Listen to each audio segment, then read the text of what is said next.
सुप्रभात बच्चों, मैं नीमा आपकी हिंदी की अध्यापिका। बच्चों, इससे पहले हमने पढ़ा था हरिशंकर प्रसाई द्वारा रचित प्रेमचंद्र जी के फटे जूते का पहला पाठ। आज है हमारा प्रेमचंद जी के फटे जूते पाठ का दूसरा पाठ है। पहला है तो हमने पढ़ा था कि प्रेमचंद जी जो हैं वो हरिशंकर प्रसाई उनसे कहते हैं कि आपने जो है फटे जूते पहन कर फ़ोटो खिंचवाई है। आजकल तो लोग जो है फ़ोटो खिंचवाने के लिए दूसरे की क्या कर लेते हैं, फ़ोटो खिंचवाने के लिए और शादी करने के लिए क्या करते हैं, दूसरों की मोटर ले आते हैं, यानी दूसरों की गाड़ी से अपनी बारात निकाल लेते हैं। दूसरों के कोर्ट में जो है वर जो है अपने क्या करता है, सगाई कर लेता है।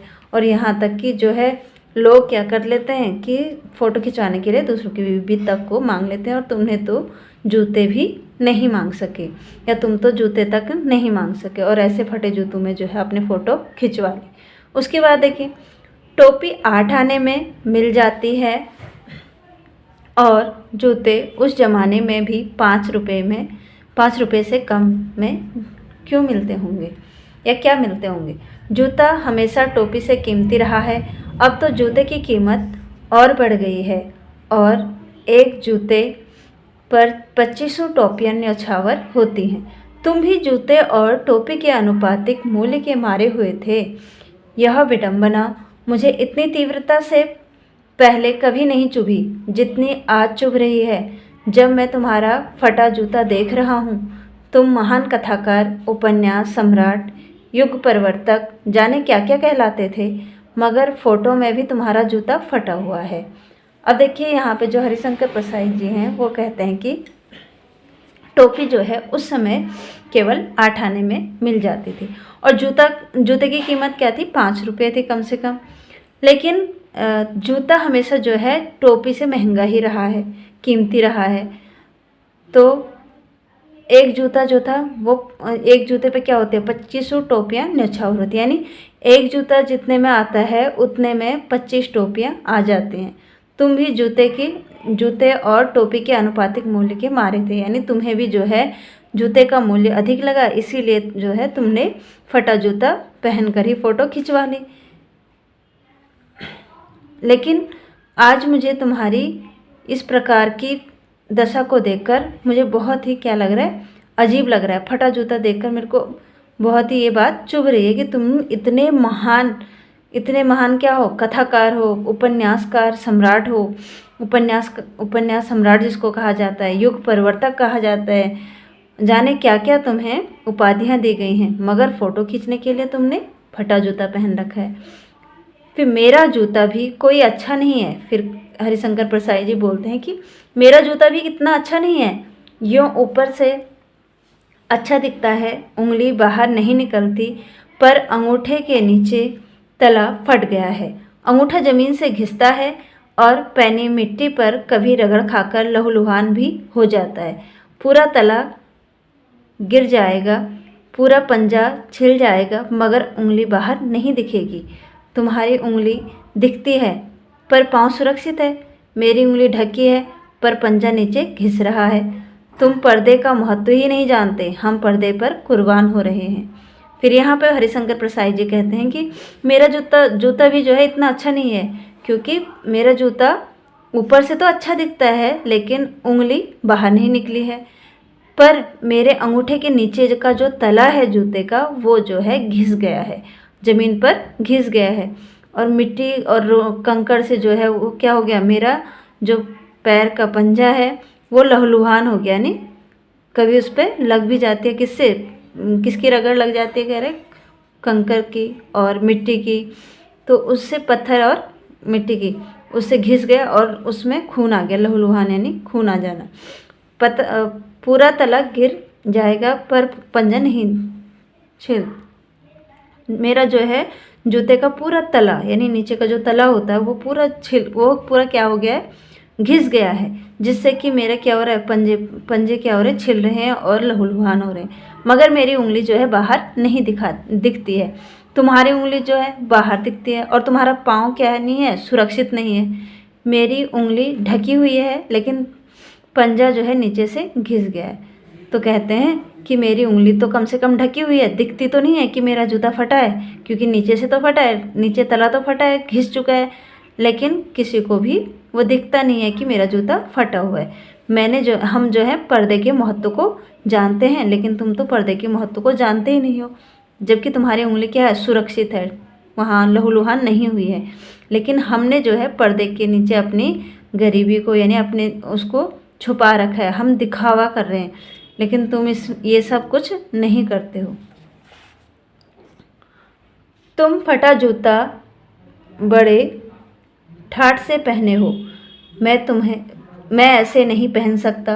फ़ोटो तो ज़िंदगी भर इस तरह नहीं खिंचवाऊंगा, चाहे कोई जीवनी बिना फ़ोटो के ही छाप दे। तुम्हारी यह व्यंग मुस्कान मेरे हौसले पस्त कर देती है। क्या मतलब है इसका? कौन सी मुस्कान है यह? क्या होरी का गोदान हो गया? क्या पूस की रात में नील गाय हल्कू का खेत चर गई? क्या सुजान भगत का लड़का मर गया क्योंकि डॉक्टर क्लब छोड़कर नहीं आ सकते? नहीं, मुझे लगता है माधव औरत की कफन के चंदे की शराब भी पी गया, वही मुस्कान मालूम होती है। अब देखिए यहाँ पे जो लेखक हैं हरिशंकर प्रसाई, वो कहते हैं कि तुम फटा जूता पहनने में क्या समझते हो? अपनी शान समझते हो, नहीं ठाठ से पहने हुए हो, और मैं ऐसे तुम्हारी तरह नहीं पहन सकता। फ़ोटो तो ज़िंदगी भर नहीं खिंचवाऊंगा जिस तरीके से आपने फटे जूते में फ़ोटो खिंचवाई है, चाहे कोई मेरे बिना फ़ोटो के ही मेरी जीवनी को छाप दे। तुम्हारे यह व्यंग मुस्कान, तो फिर कहते फिर भी तुम जो है मुस्कुरा रहे हो, हंस रहे हो। तुम्हारे जो मुस्कुराहट है वो क्या कर रही है? मेरे हौसले को पस्त कर रही है, यानी मेरा हौसला कम कर रही है कि मैं तुम्हारे ऊपर व्यंग कर रहा हूँ। क्या मतलब है इसका? फिर वो फ़ोटो में ही किससे पूछते हैं? प्रेमचंद से, कि इसका मतलब क्या है? कौन सी मुस्कान है यह? क्या होरी का गोदान हो गया? होरी का गोदान हो गया, तो ये आपने पढ़ा होगा गोदान, जो एक इनका उपन्यास है, किसका? प्रेमचंद जी का। तो गोदान में जो है होरी का गोदान हो गया। होरी जो होती है वो क्या करती है? गाय का दान करती है, तो उसके बारे में क्या होरी का गोदान हो गया?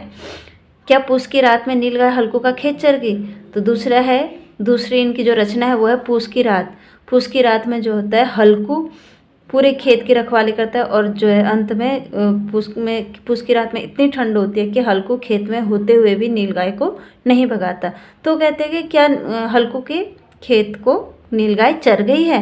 फिर कह रहा है सुजान भगत का लड़का मर गया है। फिर ये उनकी तीसरी कहानी है या तीसरी रचना है, उसके बारे में बता रहा है, और उसमें जो है डॉक्टर क्लब छोड़कर नहीं आता है, और जो सुजान भगत होता है उसका लड़का मर जाता है बिना दवाई के।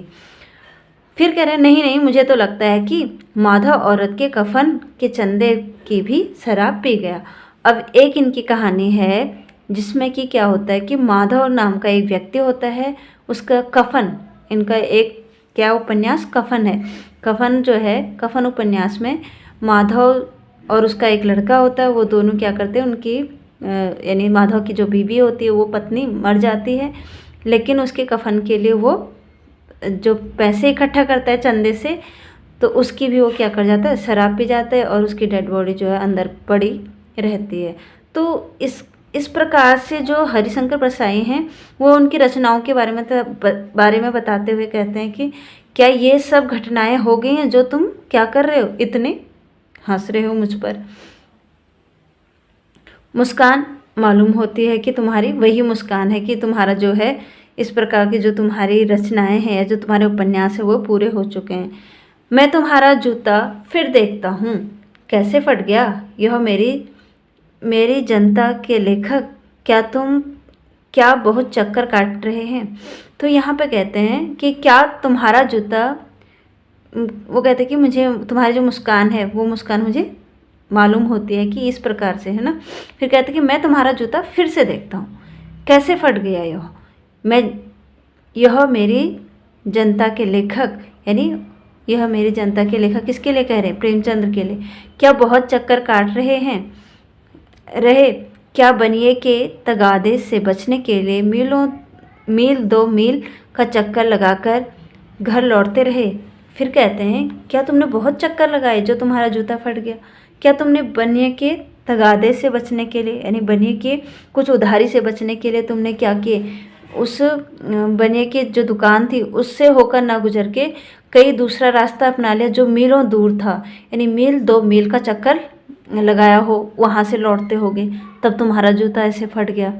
तो ये अनुमान लगा रहे। फिर कहते हैं चक्कर लगाने से जूता फटता नहीं है, घिस जाता है। फिर कहते हैं कि चक्कर लगाने से तो जूता फट थोड़ी जाता है, ऊपर से नहीं फटता बल्कि वो तो नीचे से घिस जाता है। कुंभन दास का जूता भी फतेहपुर सिकरी जाने आने में घिस गया था। उसे बड़ा पछतावा हुआ। उसने कहा, आवत जात पनहेया घिस गई विसर गयो हरि नाम। तो यहाँ पर वो कहते हैं कि चक्कर काटने से तो केवल क्या होता है, जूते का तला घिसता है। लगता है कि जो कुंभन दास थे, कुंभन दास एक कवि हैं, कुंभन दास की तरह तुम भी जो है फतेहपुर सिकरी आते जाते रहे और जिससे कि क्या हो गया, तुम्हारा भी ये इसका तला घिस गया। तो फिर उससे कुंभन दास को आने जब उनका जूता घिस जाता है तो बड़ा पछतावा होता है। और फिर वो कहते हैं कि आवत जात पनहे घिस गई विसर गयो हरि नाम। मैं फतेहपुर सिकरी आते जाते मेरा क्या हो गया, मेरा जो जूता है वो घिस गया है और मैं भगवान इस घिसे हुए जूते को देखकर, इस दशा को देखकर जो है मैं क्या हो गया, भगवान के नाम को भी भूल गया हूँ। बिसर गए हरि नाम, यानी मैं भगवान के नाम को भी भूल गया हूँ। और ऐसे बुलाकर देने वालों के लिए कहा था, जिनके देखे दुख उपजे हैं तिनको करवो परे सलाम। तो कह रहे हैं कि फिर यहाँ पे जो कुंभन दास हैं वो कहते हैं कि इनको देखकर, यानी अपने जूतों को देखकर मुझे क्या हो रहा है, करवो परे सलाम, मतलब मुझे बड़ा ही दुख हो रहा है। और जिसके कारण कि मेरे जूते, यानी मैं यहाँ फतेहपुर सिकरी के चक्कर काटता रहा हूँ, है ना, फतेहपुर सिकरी के चक्कर वो काट रहे थे। उसके बाद क्या हुआ, उनका जूता घिस गया था, तो उससे उनको बड़ा दुख होता है। चलने से जूता घिसता है, फटता नहीं। तुम्हारा जूता कैसे फट गया? मुझे लगता है तुम किसी सख्त चीज़ को ठोकर मारते रहे होगे, कोई चीज़ जो परत पर परत सदियों से जम गई है, उसे शायद तुमने ठोकर मार मार कर अपना जूता फाड़ लिया। कोई टीला जो रास्ते पर खड़ा हो गया था, उस पर तुमने अपना जूता आजमाया। फिर यहाँ पे कहते हैं हरिशंकर प्रसाई जी कि चलने से भला जूता फटता है, उससे तो घिसता है। तुम्हारा जूता कैसे फट गया? मुझे लगता है कि तुम किसी सख्त चीज़ को ठोकर मारते रहे होगे, इसीलिए तुम्हारा जूता फट गया। और वो किस चीज़ को ठोकर मारे होगी? जिसकी बहुत सारी परतें होंगी और वो बहुत परतें जो है उस पर जम गई होगी और उससे आप मारते मारते जो है तुम्हारा जूता ही फट गया होगा। शायद तुमने उसे बार बार ठोकर मारी होगी और इसलिए जूता फट गया। हो सकता है कि कोई टीला हो रास्ते में, यानी बहुत बड़ा क्या हो, टीला हो, जिस पर कि रास्ते को तुम क्या करो, टीला जो कि रास्ते में खड़ा होगा और उस पर तुमने अपना जूता आजमाया होगा उसे हटाने के लिए। तो तुम उसे बचाकर उसके बगल से भी तो निकल सकते थे। टीलों से समझौता भी तो हो जाता है। सभी नदियाँ पहाड़ थोड़े ही फोड़ती है, कोई रास्ता बदलकर घूमकर भी तो चली जाती है। तो फिर यहाँ पे कह रहे हैं कि तुम उस टीले से बचकर भी तो जा सकते थे, जिससे कि तुम्हारा जूता नहीं फटता। टीलों उस सख्त चीज़ से समझौता भी तो कर सकते थे, जिस प्रकार जो है नदियाँ अपना क्या करती हैं, अपना रास्ता बदल लेती हैं, अपना मुख मोड़ लेती हैं। जैसे नदियों के रास्ते में अगर पहाड़ आ जाते हैं बहुत बड़े बड़े, तो वो क्या करते हैं, उस पहाड़ को तोड़ती नहीं हैं बल्कि अपना रास्ता मोड़ लेती हैं, घुमा लेती हैं और दूसरी तरफ से निकल जाते हैं। तुम समझौता कर ही नहीं सके। क्या तुम्हारी भी वही कमजोरी थी जो होरी को ले डूबी?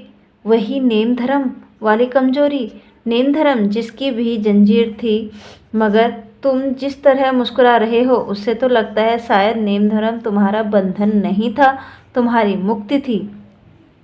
फिर यहाँ कह रहे हैं कि तुम समझौता भी तो कर सकते थे। क्या तुम भी उसी तरह कमज़ोर थे जिस तरह तुम्हारा जो उपन्यास क्या है, गोदान है, गोदान में जो होरी है वो भी क्या थी, नेम धर्म की मारी थी, यानी नेम धर्म को बहुत ज़्यादा मानती थी, इसलिए वो जो है उसकी जंजीर में जकड़ गई। और लेकिन तुम्हारी मुस्कान तो वैसे भी नहीं लगती है मुझे, तुम तो जिस प्रकार मुस्कुरा रहे हो मुझे लगता है कि तुम तो नेम धर्म यानी धार्मिक भावनाओं से भी क्या के बंधन से भी क्या थे, बहुत ही दूर थे और मुक्त थे। तुम्हारी यह पाँव की उंगली मुझे संकेत करती सी लगती है, जैसे तुम घृणित समझते हो उसकी तरफ हाथ की नहीं पाँव की उंगली से इशारा कर रहे हो। फिर कह रहे हैं कि तुम्हारी जो पाँव की उंगली है ना, वो मुझे ऐसी लग रही है कि वो हमारी तरफ क्या कर रही है, इशारा कर रही है। किस प्रकार का इशारा कर रही है, घृणित समझते हो, यानी हमको क्या समझ रहे हो आप, घृणित, यानी हमारी तरफ से हमारी तरफ उंगली करके हमें ये संकेत देना चाहते हो कि तुम जो है दिखावे की दुनिया में जी रहे हो और दिखावे की दुनिया में मत जियो। उसकी तरफ हाथ नहीं, मतलब हाथ की उंगली ना करके पाँव की उंगली से हमारी तरफ इशारा कर रहे हो कि तुम जो है दिखावे के संसार में जी रहे हो। तुम क्या उसकी तरफ इशारा कर रहे हो जिसे ठोकर मारते मारते तुम जूता फाड़ लिया, या तुमने जूता फाड़ लिया, या कहीं तुम उस तरफ तो इशारा नहीं कर रहे हो कि जो है इस संसार के दिखावे को तुमने क्या कर लिया है, जीत लिया, कि मैं जो है संसार के दिखावे की तरह दिखावा नहीं करूँगा, यानी उस दिखावे को तुमने दूर कर दिया है और जिससे कि तुम फटे जूते में भी खुश हो। मैं समझता हूँ, तुम्हारी उंगली का इशारा भी समझता हूँ और व्यंग मुस्कान भी समझता हूँ। फिर परसाई जी कहते कि मैं ये सब समझ गया, तुम्हारा इस तरीके से इशारा भी समझ गया कि तुम जो है हमें दिखावे की दुनिया से बाहर निकालना चाहते हो, या अपने हमें कहना चाहते हो कि मैं दिखावे के चक्कर में जो है इस प्रकार से दिखावा, तुम्हारी तरह दिखावा नहीं करता हूँ। और आपकी मुस्कान को भी जानता हूँ कि आप जो है हमारा ही मजाक उड़ा रहे हो। तुम मुझ पर या हम सभी पर हंस रहे हो, उन पर जो उंगली छिपाए और तलवा घिसाए चल रहे हैं, उन पर जो टीलों को बरकरार बाजू से निकल रहे हैं। तुम कह रहे हो मैंने तो ठोकर मार मार कर जूता फाड़ लिया, उंगली बाहर निकल आई पर पाँव बच रहा है और मैं चलता रहा, मगर तुम उंगली को ढांकने के चक्कर में यानी कि चिंता में तलवे का नाश कर रहे हो। तुम चलोगे कैसे, मैं समझता हूँ, मैं तुम्हारे फटे जूते की बात समझता हूँ, उंगली का इशारा समझता हूँ, तुम्हारी व्यंग मुस्कान समझता हूँ। अब देखिए लेखक कहते हैं कि तुम मुझ पर यह सभी प्रकार की हंसी जो हो रही है, तुम हमारी तरफ जो उंगली कर रहे हो या तुम्हारे पैर की जो उंगली निकली हुई है बाहर दिख रही है, वो हमारी तरफ क्या इशारा कर रही है कि तुम ये हमें बताना चाहते हो कि तुम उंगली को छिपाते छिपाते तुम्हारा तलवा घिस चुका है, लेकिन मैंने दिखावा नहीं किया, इसलिए मैं क्या हूँ, मेरा तलवा सुरक्षित है, यानी मेरा पैर घिसा नहीं है, केवल ऊपर से ही फटा है। और मैं जो है इस दुनिया के जो दिखावे हैं या जो दुख हैं उनसे जो है उनके बाजू से नहीं निकला हूँ, बल्कि उनसे टकराया हूँ और अपना जूता फाड़ा है। और तुम क्या करते हो कि बाजू से निकल जाते हो उन दुखों के और उनसे बचने की कोशिश करते हो, जो कि तुम्हें बाद में बहुत ज़्यादा नुकसान पहुंचाते हैं। मैंने तो उंगली बाहर निकल आई पर पाँव बच रहा, मेरा तो जो है उंगली तो बाहर निकल आई है लेकिन मेरा पाँव जो है वो सुरक्षित है, मगर तुम उंगली को ढकते ढकते क्या है, ढकने के चक्कर में तुम्हारे तलवे का जो है यानी तुम्हारा पैर का नाश हो चुका है। मैं समझता हूँ, मैं तुम्हारे फटे जूते की बात को समझता हूँ। फिर यहाँ पे लेखक जो है हार कर बोलते हैं कि मैं आप समझ गया, तुम्हारे फटे जूते की बात भी समझ गया, तुम्हारे उंगली का इशारा भी समझ गया और तुम्हारी व्यंग मुस्कान को भी समझ गया। तो यहाँ पे जो है हमारा पाठ समाप्त होता है। धन्यवाद।